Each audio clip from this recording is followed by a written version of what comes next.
Every time we bring wind and solar on, we have to bring an equivalent amount of backup on. And as we continue to grow, and we're expecting our electricity need to double by 2050, it does us no good to have unreliable intermittent sources of power when we have such extremes in temperature in our province.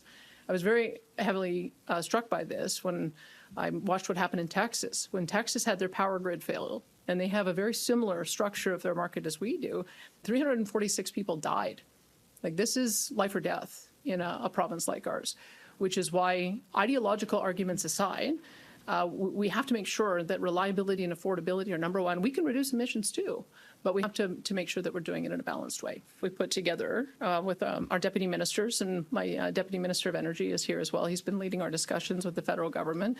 We're working with them on establishing a framework for small modular nuclear reactors. We're working with them on building out our hydrogen infrastructure, because the hydrogen economy is going to be very important for zero emissions vehicles as well as net zero homes in our province. We've had some great strides that we're making on things like geothermal and ammonia, able to work with the federal government to create a structure so that we can support ammonia exports to Japan through the Port of Prince Rupert. And then on top of that, trying to find a way to get to a pathway of carbon neutrality by 2050. That's been our proposal. Is we think that given enough time frame, with the incredible technology and ingenuity of our industry in Alberta, we think we can get to a 2050 target.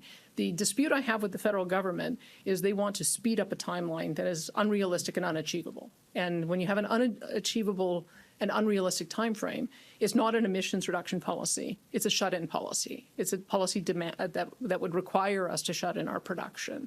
And we're just simply not going to do that. It's unconstitutional for them to ask it of us. But I think that there's some great room for common ground. And that's what I'm here with, the spirit of collaboration. So I hope we can find some of that.